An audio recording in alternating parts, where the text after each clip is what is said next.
Howdy, folks, and welcome back to the Deep Dive. Coming to you right here from Overton County. Good to be here. Glad y'all could join us again. We're always trying to dig a little deeper into the things that matter right here in our community. That's right. Trying to make sense of it all. Now, I was reading something from a fella named Alan Watts. He has some mighty thoughtful things to say about trust in creation, trust in the way things unfold. Mm-hmm. And it got me thinking about, well, how that squares with our own faith, you know? Trust in the Lord. It's interesting, ain't it? How you can find echoes of truth in different places, different ways of thinking. Sometimes points you right back to what you already knew. That's it exactly. Watts talks about letting go, having faith. And, well, it ain't about being lazy or just sitting back doing nothing. No, not at all. It's about finding a real strength, a kind of peace in that trust. Reminds me straight away of Proverbs, you know? Trust in the Lord with all thine heart. And lean not unto thine own understanding. Yeah. That's a cornerstone right there. In all your ways, acknowledge him, and he'll direct your paths. Watts, he touches on things like trusting your own body to wake you up. Right. Something simple. Or even how folks work together, like us here in Overton County. You know, relying on your neighbors when times get tough. That's a powerful kind of trust, ain't it? That community trust. We see it all the time. Someone needs help. Folks show up. You don't even always have to ask. Amen. And Watts kind of hints that, well, sometimes trying too hard to control every little thing, it just brings on more worry. Well, absolutely. Like fretting over the weather when the crops are in. You do your part, you plant the seed, but then you got to trust the Lord for the rain and the sun. You do. Yeah. You got to trust the seasons. Trust the good Lord's provision. Yeah. So the real question is, how do we live right, work hard, but also have that trust, that surrender? Well, let's dig into that. He talks about this natural flow, calls it the great Da or something like that. Mm-hmm. He sees it as this undercurrent that loves and, well, nourishes everything, but it don't micromanage it. Now, for us, well, that sounds an awful lot like God's grace, don't it? Always working, providing, even when we can't see the strings. Yeah, that resonates. It's that sense that something bigger, something good is at work. Even when life feels messy, there's comfort in that. There really is. Watts tells this story, kind of funny, about a feller who quit his job sorting potatoes. Potatoes, why? Said it was too many decisions, little ones, big ones, keep or toss. Just wore him out. Huh. Well, I can sympathize sometimes. We get so bogged down in choices, don't we? Overthinking every little thing. That's his point. It just leads to anxiety. Sometimes you just got to step back, trust your gut. Or for us, trust the Lord's leading. Especially today, feels like there's just information coming at you from all sides. You can't possibly weigh it all. Right. And Watts says just that. We can't know everything to make a perfect decision, so we often go on what he calls a snap judgment. An intuition, maybe? Yeah, or for us, maybe it's that still, small voice, you know, the Holy Spirit guiding us after we've prayed on it. Exactly. It's recognizing our own limits and being open to something wiser than ourselves. Divine guidance. Now here's a twist. He talks about gaining power by letting go of control. Okay, how's that work? Geez, backwards. Well, think about a good foreman or a leader. If they trust their crew, empower them, things usually run smoother, right? It ain't about holding the reins tight all the time. Yeah, that makes sense. Yeah. You get more done when people feel trusted. Kind of like the Bible says, the humble will be lifted up. There's real strength and surrender in trusting God's plan more than your own tight grip. That paradox of strength and surrender. It's deep. Trying to control everything, you just create resistance. He even used that Kon-Tiki expedition as an example. Remember that? Those fellers sailed across the Pacific on a raft. Vaguely, yeah. Just drifted, right? Pretty much. They trusted the currents and, well, all sorts of unexpected good things happened. Fish jumped into the boat, needed supplies showed up. Wow. Makes you think of times maybe in your own life when you just had to let go and trust the Lord, and then boom, a blessing comes out of nowhere. Oh, for sure. Unexpected grace. That happens when you step out in faith, when you stop trying to steer everything yourself. So then Watts gets into this idea of knowing and unknowing. Right.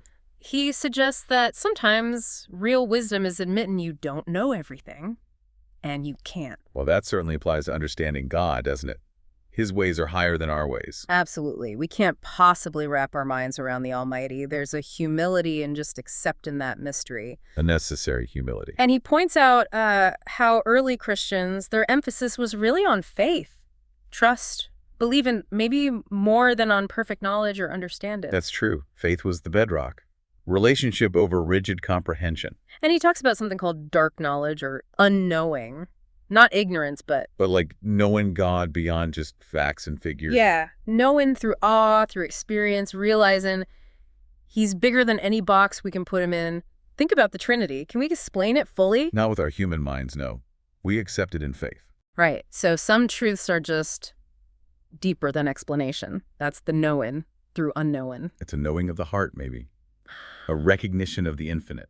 Now, he ain't saying we should just, empty our minds completely. That's not the goal. Okay. It's more about having a mind that isn't cluttered up with constant worry and analysis. A mind that's still, open. Like a calm pond. Exactly. Like a still pond reflecting the sky, maybe reflecting the beauty of the Cumberland Plateau around us, quieten the noise so we can actually hear God, feel his presence. Makes sense. That inner stillness is crucial for clarity, for listening. And he touches on things like prayer, reading scripture, fellowship, our spiritual practices.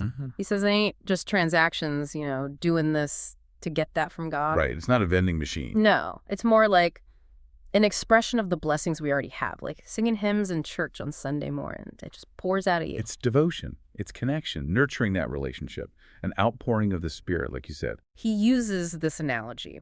Meditation, or maybe prayer for us, is like a raft. A raft. Yeah, to cross a stream.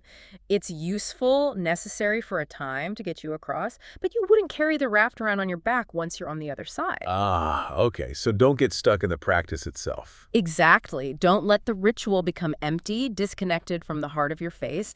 The practice serves the relationship, not the other way around. That's a good reminder. Keep the focus on the why. And then, this is beautiful. He talks about all of creation being like, a celebration, a big firework display of God's glory. Wow, I like that. Makes you want to just look around. Right here in Overton County, the woods, the water down at Dale Hollow Lake. It's all part of God's fireworks. See the wonder in it. Encourages that sense of awe, doesn't it?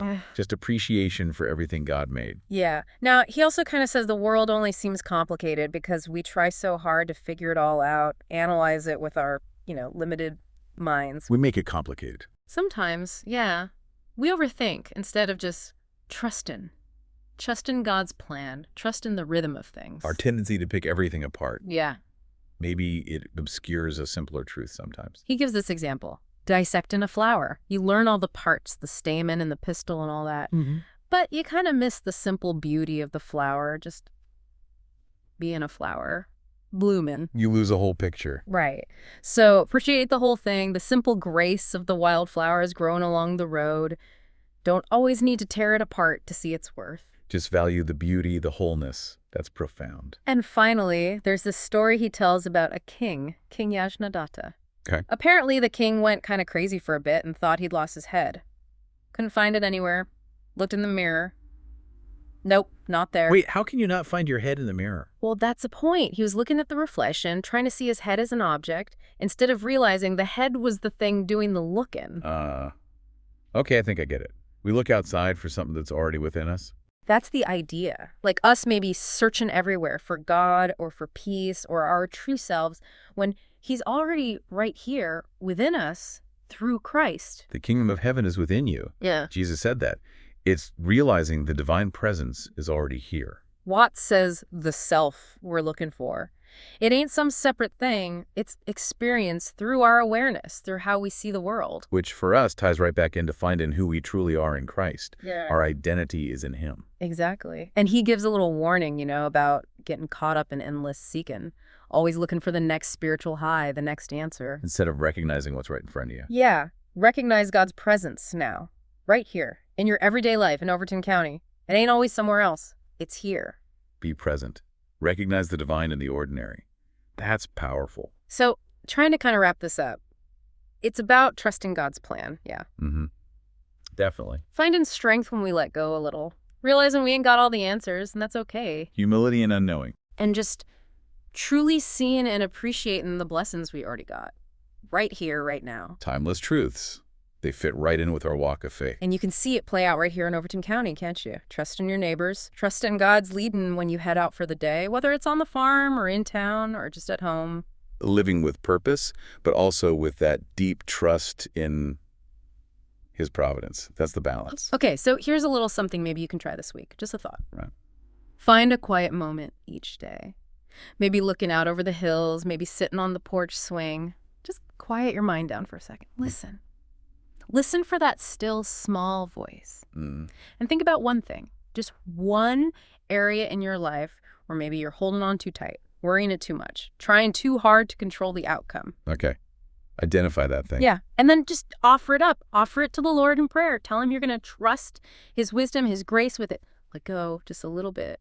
See what happens when you lean fully on him. That's a practical step, an invitation to really live out that surrender and find that peace we talked about. Hope so. And folks, if this conversation, this deep dive has been helpful to you, maybe sparked a thought or two. We'd sure appreciate it. If you'd hit that like button, maybe leave us a comment. And subscribe, too. Helps us keep these talks going right here for our Overton County community. It really does. Your support means a lot. Helps us share these ideas. All right, let's close with a prayer. A heartfelt prayer for all the good souls here in Overton County and really everywhere. Amen. Heavenly Father, we just come before you now, lifting up our neighbors, our families, our whole community. Lord, grant us your peace, the kind that just settles the soul even when things are hectic. Guide our steps, Father. Show us your path. And please, just pour out your abundant blessings upon us. Help us, Lord, to truly trust in your unfailing love. Help us find that quiet strength that comes when we surrender our worries into your hands.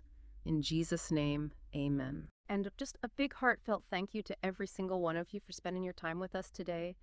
It means the world. Until next time, may God bless you and keep you safe.